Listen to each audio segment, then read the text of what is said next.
Hi friends, welcome to our AIMS Today YouTube channel. In today's IIT JEE NEET Foundation class, from physics subject, measurement topic we are going to continue.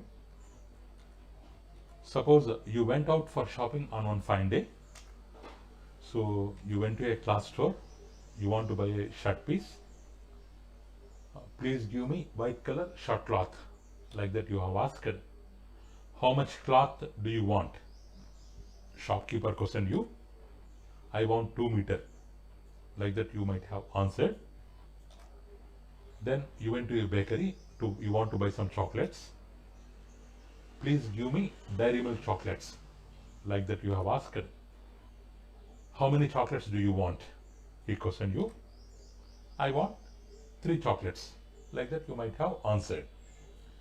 So if you observe here you will come across some questions like how much or how many.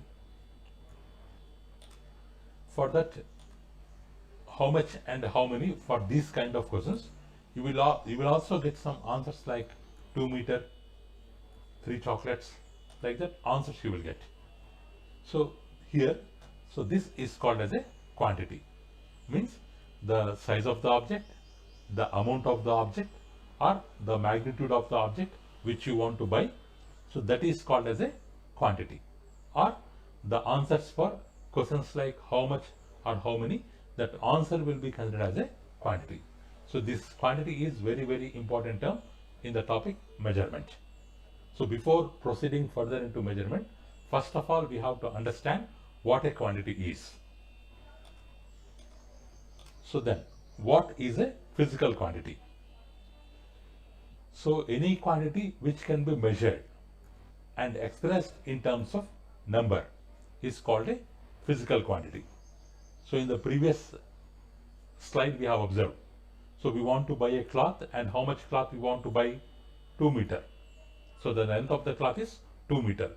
So the length of the cloth we are able to measure, and we are able to write it in terms of numbers like 2 meters, like 2. So that length is considered as a physical quantity. So here length, area, volume, speed. Force means for moving an object we make use of force, that quantity. Energy, while doing any kind of work we need of energy. So here all these are types of physical quantities, because these all can be measured in terms of a number. So here length of a room, it's one-dimensional quantity, we can measure it. Area of the room means it consists of length and breadth, it's a two-dimensional quantity. Volume, suppose if anybody asks this room is filled with how much air, then we have to calculate its volume. Length, breadth, height, 3 we have to consider. It's a three-dimensional quantity. So all these things can be measured in terms of numbers. So they are all considered as physical quantities.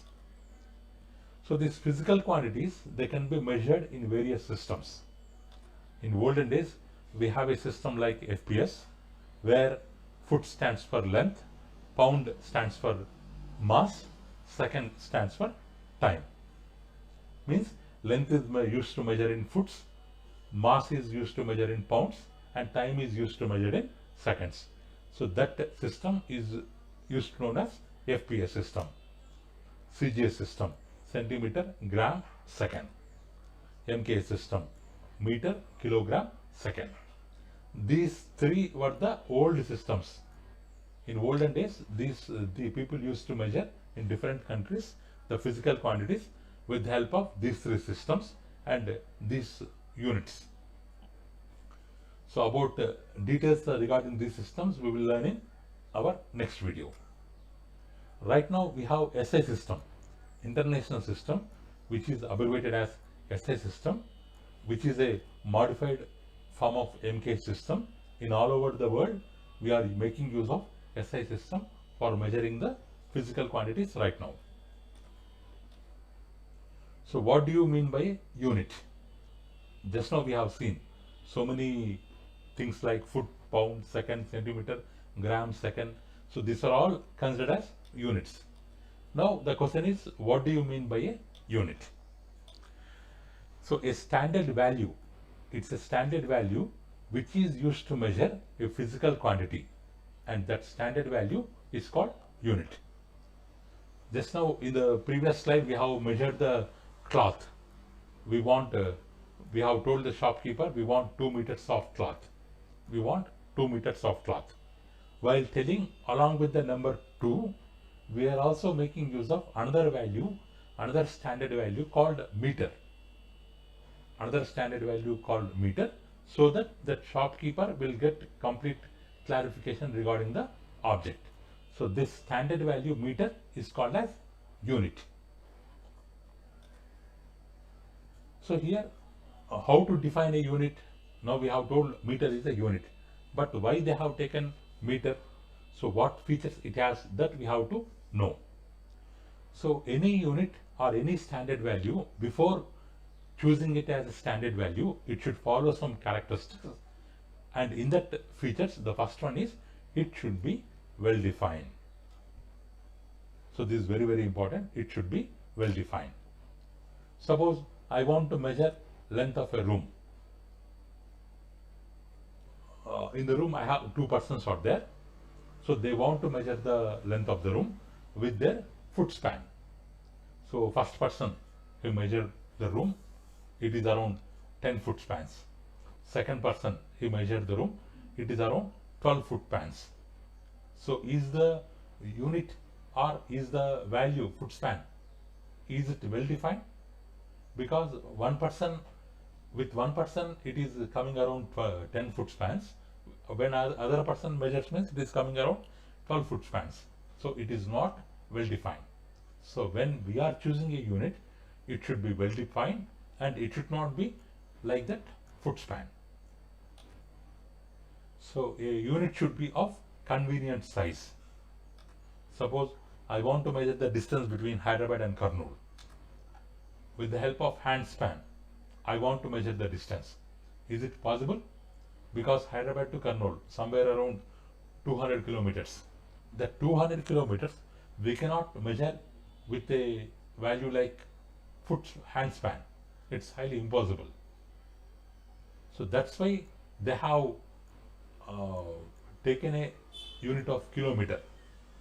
So for measuring large distances, they have chosen a standard value like kilometer, so that we can measure the distance between Hyderabad and Kurnool easily. So whatever unit we are choosing, it should be of convenient size. That is one thing. Next, it should be consistent. It should not varying with time and space. Suppose I want to measure the height of a tower, and I have measured it with a cubit. So after 5 years, I came again, and again I measured the height of a tower with the same cubit. Will it be the same at the both times? No, because the person's height will increase. The person's height will increase from childhood to up to certain age. Because a small boy measured the height of a tower with the cubit. After 10 years, he come back and measure the same height of the tower with cubit. Both the values are not same, because the cubit value changes from time to time. So that's why this cubit is not consistent. But whatever unit we are choosing, it should be of consistent size. It should not be like cubit. Reproducible. It should be produced again. Suppose we want to measure perimeter of a Charminar. So with the arm span, we are measuring. So one officer came there, he want to measure the perimeter of a Charminar. He take the help of one of his employees. With his arm spans, he measured the perimeter of the Charminar. Or he want to arrange some fencing to the Charminar. For that he want to measure perimeter with the arm span. Later he went to the shop. He want to buy the material required for the fencing. He called that employee with whom he measured the perimeter of the Charminar. That employee is not available. So this arm span, it is not reliable, or it is not reproducible. So we should make use of units that are reproducible to be produced again, to be used again at any place, at any circumstances. So it should be easily available for usage. So while defining a unit, we have to follow all these things. We have to keep all these things in mind, and it has to follow all these features. So we should not depend on quantities like units like foot span, cubit, arm span, because these are not well defined. They are of not convenient size. They will vary with time to time. They cannot be reproduced again. So that's why we won't choose them as standard values. Now we have units like kilogram, meter, second, like these units we have. So these are all units are considered as standard units because they follow all the above features. So actually this unit is not a name, it's a value. So all algebraic operations are possible with the units. Now we have 2 plus 3 equal to 5. So with the numbers, the algebraic operation is possible. In the same way, suppose if we have meter plus meter is equal to, we can write it as 2 meter. We can write it as 2 meter. Meter plus meter equal to 2 meter. Or centimeter into centimeter, centimeter square. Like numbers, for the units also all kinds of algebraic operations are possible. So we will continue the topic in our next video. See what is a fundamental quantity. So the physical quantities which are independent means they exist by their own and can't be derived from other physical quantities. So they are called as fundamental quantities. So means they are such kind of quantities which can exist by their own without depending on other physical quantities. So they are the base quantities. They are the base quantities from which all other can be derived. They won't depend on any other. So that's why they are also called as base quantities. So mainly we have 3 types of base quantities or fundamental quantities. So they are length. So if I want to measure distance between two places, only the quantity length is enough.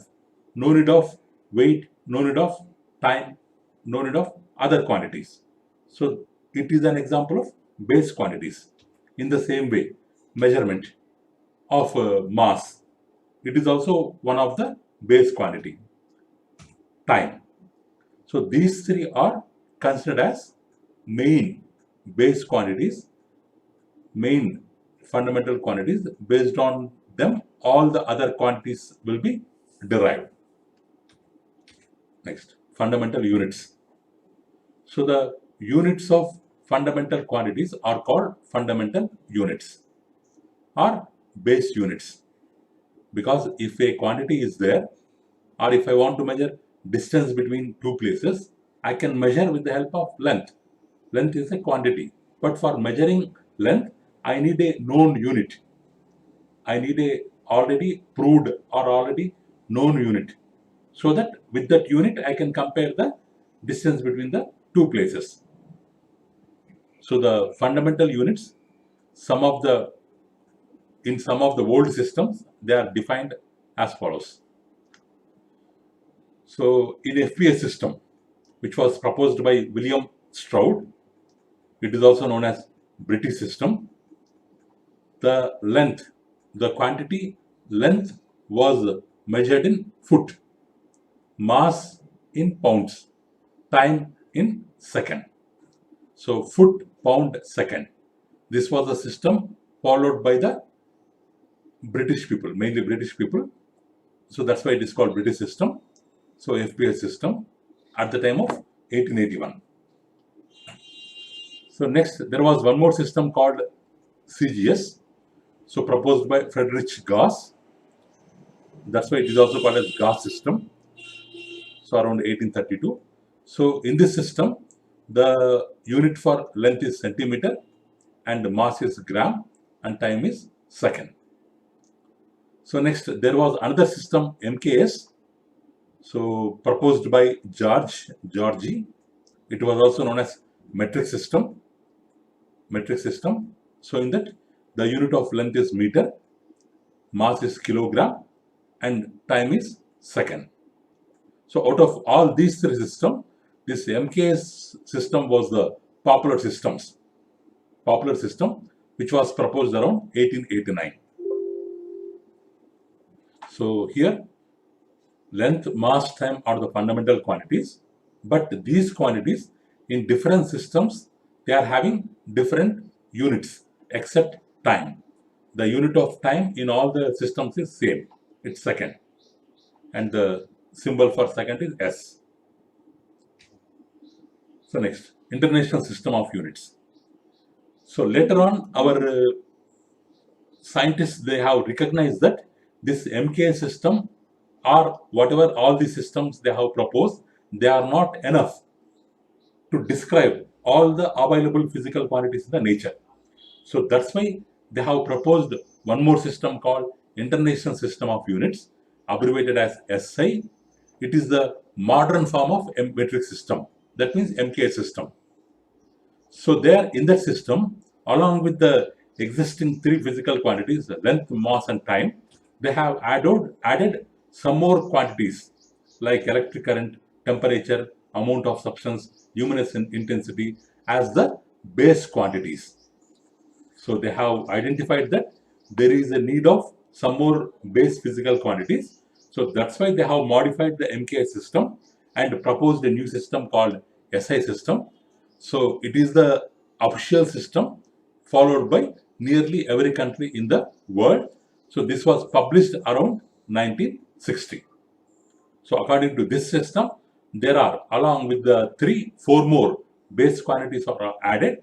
So altogether there are 7 base quantities. So already we know length measured in meter, mass in kilograms, time in seconds. So like that, electric current also they have defined.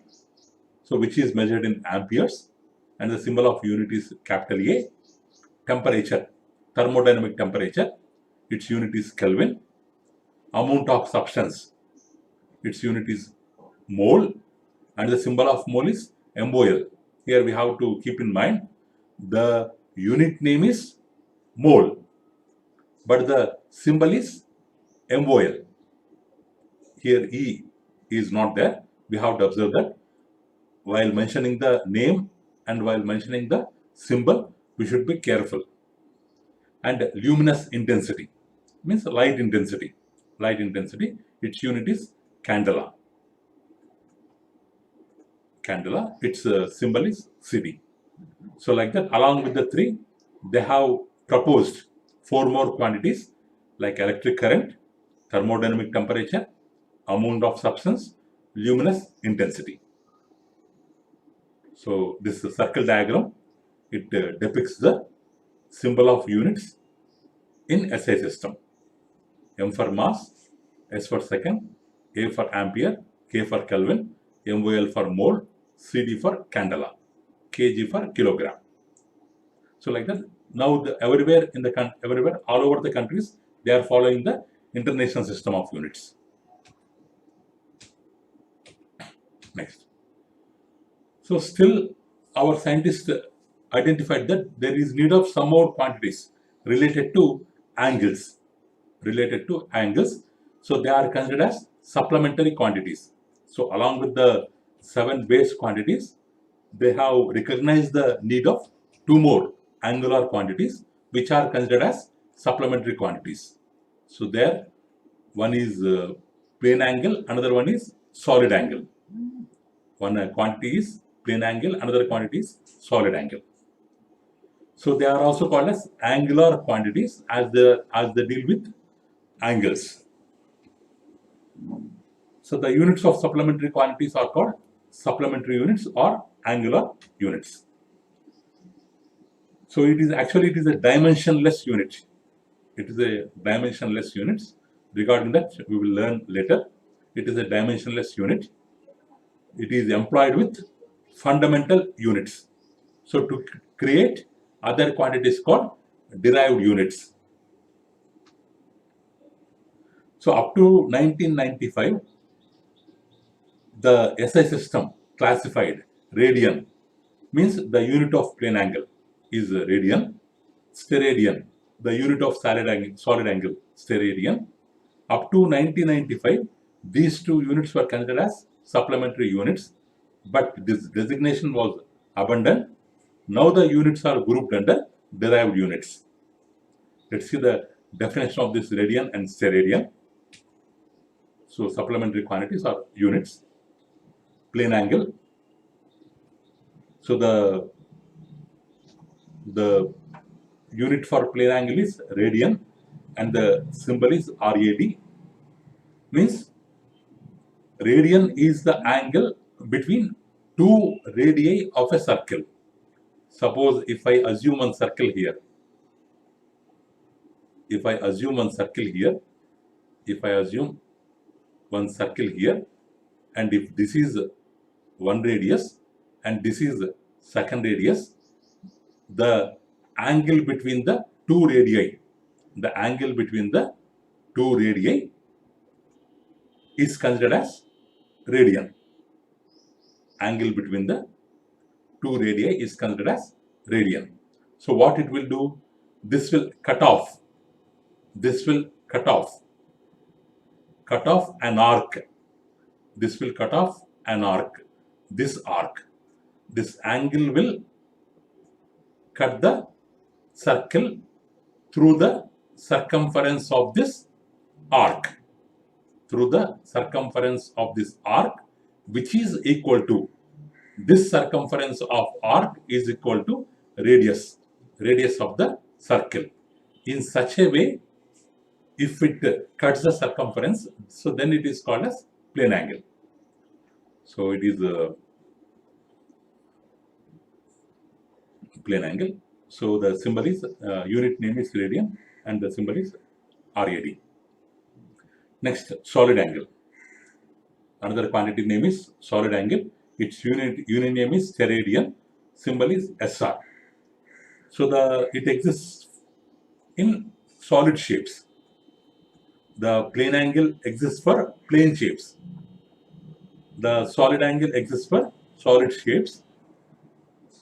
So having its vertex in the center of the sphere. Now this point is called actually vertex. So this is for a plane shape. For the circle also, inside the circle at the center of the, for the sphere also, inside the sphere at the center of the sphere, this solid angle vertex will exist. From there, in all directions, if we take a part in all directions like this, if we draw radius, and this part formed by the combination of all the radii, if we take out this part, so then it cuts off an area of the surface of the sphere. It cuts off an area of the surface of the sphere. We are taking this part out. So then it cuts off the surface of the sphere with an area equal to the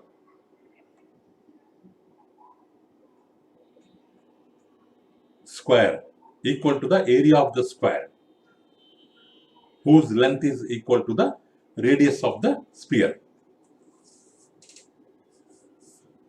Now I am cutting off this part. Now we are cutting off this part. We are taking some surface. Out of the sphere, such that whose vertex is formed at the center. If that part we will take it out, then it will cover some area, some surface area, which is equal to the area of the square, whose length is equal to the radius of the sphere. So that is solid angle. So in this way we have two units, like radian and steradian, who are considered as supplementary units. In this video, when a physical quantity expresses itself in terms of two or more other fundamental physical quantities, so then it is considered as a derived physical quantity. Means some of the physical quantities, they do not exist by their own. They need the help of other physical quantities for defining them. So such quantities are considered as derived physical quantities. How they are derived? They are derived either by multiplying or dividing or powering one basic physical quantity with other physical quantity. So after the mathematical operation, so whatever we are getting, the result we are getting, that will be considered as a derived quantity. Suppose if you want to measure the area of a room, how can we measure area of a room? With the help of the formula, either length into length or length into breadth. Means the quantity area, here the quantity area is depending on other quantities length and length for its complete description. So it does not exist by its own. It has to take the help of other physical quantities. So these kind of quantities are considered as derived quantities. So actually all these derived quantities and the units, they are mentioned in International System of Quantities, ISQ. So this was officialized by International Organization for Standardization, ISO. So the ISO has prescribed some of the quantities and officialized them under the name of ISQ. So there we will come across all the names of these derived quantities and their units. So derived units. So these are all derived quantities, and the symbol for derived quantities, their formula, and the derived unit. So actually the derived units are the units derived from 7 base quantities. 7 base quantities specified by the International System of Units, SI. So all these derived units, whatever we are observing here, 1, 2, 3, 4, 5, 6, 7. So these are all derived from the 7 base units as prescribed in the SI system. So they may have dimensions or they are dimensionless. They can be expressed as a product. They can be expressed as a product. Here, if you observe here, kg meter square, it means that kg into meter square, product of kg and meter square. They can be expressed as either product or quotient. Here you can observe meter per second, which is a quotient, or quotient, or scaled by an appropriate power of exponentiation, or they can be expressed as powers. So like this, whatever derived units are there, they can be expressed as the products or as the quotients or as the exponents. So like that, we can express them. So like this, the SI system has mainly 22 derived units, special names for 22 derived units. Remaining all, they are the combination of all these 22 derived units. If you take a derived quantity like area, what is the symbol for area? A. What is its formula? Length into width. Or in the place of width, we can take length. The unit of length is meter. The unit of width also meter. Product of meter into meter, it will become meter square. So meter square is the unit of area. As meter square is depending on two basic units. So it is considered as a derived unit. In the same way, if you take the quantity like volume of room, length into breadth into height, or length into width into height. So meter into meter into meter. We can express it as meter cube. Or density of any object, density of water, density of cotton, like that, density of any object. We Its formula is mass by volume. The unit of mass is a fundamental quantity. The unit of mass is kg. Here volume is a derived quantity. It's with that formula already we know, meter cube. So we can write it as a kg per meter cube. It's not compulsory that a derived quantity always depends on fundamental quantity. It may be a combination of fundamental quantity and derived quantity, like this in the case of density or velocity. What is the formula of velocity? Distance by time. The unit of distance is meter and that of time is second. So meter per second is the derived unit of velocity. Or acceleration means increase of speed or decrease of speed, or increase of velocity or decrease of velocity, or change of velocity by time. The formula is change of velocity by time. We can express it as meter per second square. Why means the unit of velocity is meter per second, m by s. Again, they are asking, they have given in the formula by time. Means by s one more time we have to keep. Meter per second. It will become meter per second square. In the same way, work means force into displacement. For that also we will have derived unit. Thank you. Thank you for watching our video. Please subscribe our channel and press the bell icon for latest updates.